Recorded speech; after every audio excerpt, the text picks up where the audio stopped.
حضور کسی کے پیچھے نماز پڑھتے تھے اللہ کے بندے، اور پھر انبیاء کو تقلید کی کیا ضرورت ہے؟ ایک مسئلے کو کیوں نہیں سمجھتے ہو؟ اللہ کی ناراضگی ہے، اللہ نے عقل چھین لیا یا ضد ہے؟ دنیا میں دو قسم ہے، یا آدمی مجتہد ہوگا یا مقلد ہوگا۔ اگر مجتہد ہے اس کو کسی کی تقلید کی ضرورت ہی نہیں، اور اگر مجتہد کے مقام پہ نہیں پہنچا تو پھر تقلید کے بغیر گزارا ہی ہمیشہ یاد۔ تو جب نبی تو نبی ہوتا ہے، اس کو کسی تقلید کی کیا ضرورت ہے؟ جیسے خلفائے راشدین ہیں، وہ تو مجتہد ہیں، ان کی اتباع کا ہمیں حضور نے حکم دیا ہے کہ میرا طریقہ اور خلفائے راشدین کا طریقہ پکڑو۔ حضور نے حکم دیا ہے کہ میری بھی اقتداء کرو، اور میرے بعد ابی بکر و عمر کی بھی اقتداء کرو۔ تو اس لیے تقلید کی ضرورت ہمیں ہے، نہ کہ کسی مجتہد کو۔ مجتہد تو مجتہد ہوتا، اس لیے بلا وجہ اپنے دماغوں کو نہ الجھایا کریں اور نہ خراب۔ دو آدمی ہیں دنیا میں، یا مجتہد یا مقلد، تیسری قسم مجھے دکھا دو کون ہے؟ جتنے محدثین ہیں، مفسرین ہیں، علماء ہیں، فقہاء ہیں، یا مجتہد ہوں گے یا مقلد۔ اب دیکھیں یہ ابن کثیر ہم پڑھ رہے ہیں، کتنا بڑا آدمی ہے۔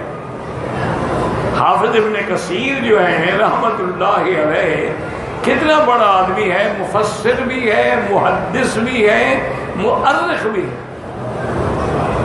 ہر فن میں کتابیں لکھی، اور اللہ کے ہاں مقبولیت کا یہ عالم ہے کہ پوری دنیا میں کوئی دینی مدرسہ نہیں جہاں ابن کثیر نہ پڑھائی جاتی ہے۔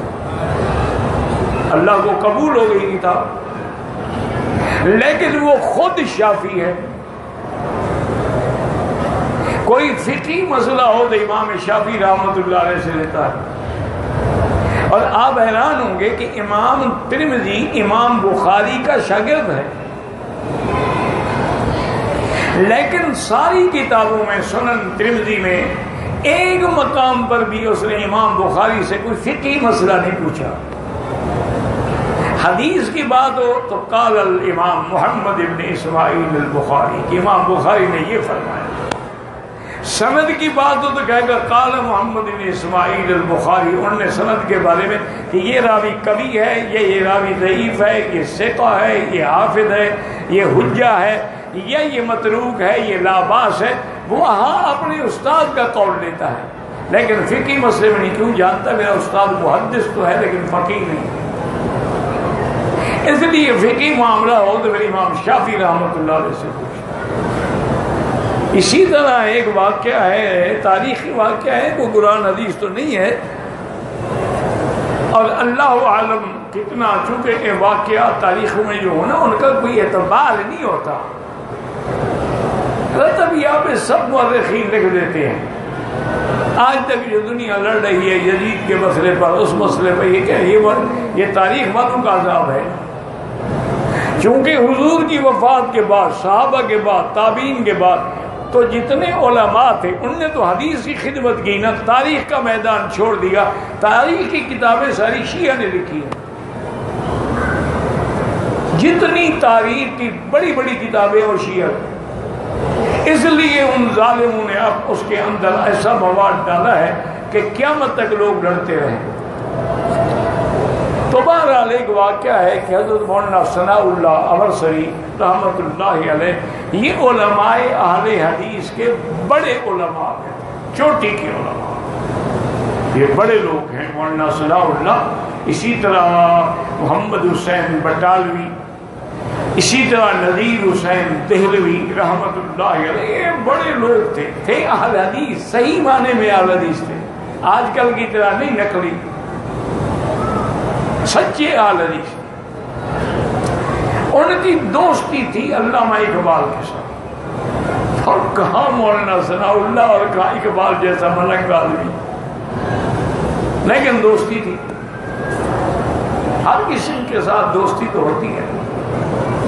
عطا اللہ شاہ بخاری کا مطلب دیکھو تو کبھی کوئی شاعر بیٹھا ہے، کبھی کوئی کیمسٹ بیٹھا ہے، کبھی مسعود جیسا آدمی بیٹھے جو آپ کو بھگوان کہلاتا تھا. سب حضرت شاہ جی کے عاشق تھے اور شاہ جی بھی کسی کو منع نہیں کرتے تھے، جو بھی مجلس میں آ گیا وہ آ گیا. تو مولانا ثناء اللہ ہمیشہ عصر کے بعد آ کے علامہ صاحب کے پاس بیٹھتے جب لاہور میں ہوتے، اور آپس میں اکٹھے بیٹھ کے چائے بھی پیتے رہتے تھے، اور بعض لوگ کہتے ہیں حقہ بھی پیتے تھے. ہندوستان کے بہت سارے بڑے لوگ جو ہیں وہ حقہ پیتے تھے، اور علامہ اقبال تو کہ پیتا ہی پیتا تھا. وہ تو اللہ اس کی قبر میں رحمت کرے کہ اللہ نے اس کا انجام اچھا کر دیا کہ ہر چیز چھوڑ دی. ایک آدمی آیا حضرت مولانا ثناء اللہ کی خدمت میں، اور ان کی خدمت میں آ کے یہ مسئلہ پوچھا تقلید کا کہ حضرت کسی عالم کی تقلید کرنے کے بارے میں کیا حکم ہے، کہ اگر ہمیں مسئلے کا پتہ نہ ہو تو کیا تقلید شرعاً جائز ہے؟ بس اس پہ مولانا تو بہت دریا تھے نا علم کا. تو اب مولانا جو دلائل دینے شروع کیے نا تقلید کے خلاف، ماشاء اللہ 1 گھنٹہ پورا لگایا تقلید کے رد میں. اس کے بعد علامہ اقبال کو دیکھا اور فرمایا اقبال یہ محنت میں اس جاہل کے لیے نہیں کر رہا تھا، اس کو تو پتہ ہی نہیں میں نے کیا کہا ہے. میں یہ محنت تمہارے لیے کر رہا تھا. تمہیں مسئلہ سمجھ آ گیا تقلید کا؟ اور میں نے کہا ہاں جی مجھے سمجھ آ گیا. میں نے کہا کیا سمجھ آیا؟ میں نے کہا جی تقلید چھوڑ دو تو چوں صلاتے بے امام، جیسے بغیر امام کے نماز پڑھ رہا ہو کوئی، تو کوئی رکوع میں ہوگا، کوئی سجدے میں ہوگا، کوئی تشہد میں ہوگا، کوئی کھڑا ہوگا، کوئی بیٹھا ہوگا، پھر یہی اشر ہوگا. ایک امام ہو تو سب رکوع والے رکوع میں ہوں گے، سجدے والے سجدے میں ہوں گے، کوئی اختلاف نہیں ہوگا. اور اگر سب کو الگ کر دو، آزاد کر دو، اپنی مرضی سے کوئی کرے گا. کہنے لگے اللہ تجھ پر اللہ رحمت کرے، تجھے میں نہیں سمجھا سکتا. دوست تو اس لیے یاد رکھے کہ تقلید کے بغیر کوئی گزارا ہی نہیں ہے. میرے پاس میرے ایک دوست تھے، ڈاکٹر تھے، اللہ ان کی قبر پہ کروڑوں رحمتیں فرمائے، اور اہل حدیث تھے. لیکن خدا کی شان یہ ہے کہ جب کوئی مشکل مسئلہ ہوتا نا، مسئلہ مجھ سے پوچھتے تھے، حالانکہ اہل حدیث تھے. تو ایک دن مجھے کہنے لگے کہ میں آپ سے جتنا پیار کرتا ہوں نا،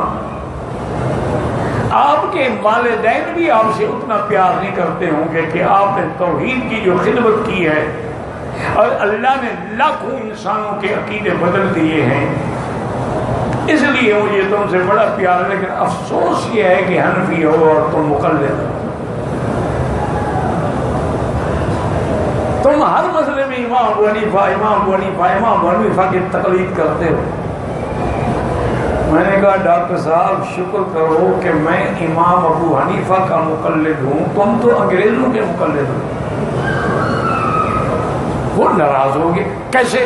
میں نے کہا جو انگریز نے نسخہ لکھا ہے کہ اس آدمی کو اینٹی بایوٹک 5 دن کے لیے دینا ہے، یہ 7 دن کے لیے دینا ہے، تم اس سے کم یا زیادہ کر سکتے ہو؟ کہتے نہیں، میں ان کی تقلید کر رہے ہو نا، کہ جو انہوں نے لکھا ہے کہ جی 2 پاناڈال، 1 کیپسول اینٹی بایوٹک اور 1 انجیکشن لگوانا ہے آپ نے، اور 1 وٹامن کی گولی کھانی ہے، تم 2 نہیں کرتے ہو، کیا وجہ ہے؟ تو تم ان کی تقلید کا شکر نہیں کرتے کہ میں پھر بھی امام ابو حنیفہ کی تقلید کرتا ہوں. بہت ہنسے. کہتے اسی لیے میں تم سے پیار کرتا ہوں. میں نے کہا حضرت تمام لوگ جتنے محدث گزرے ہیں، جتنے مفسر گزرے ہیں، علماء، کوئی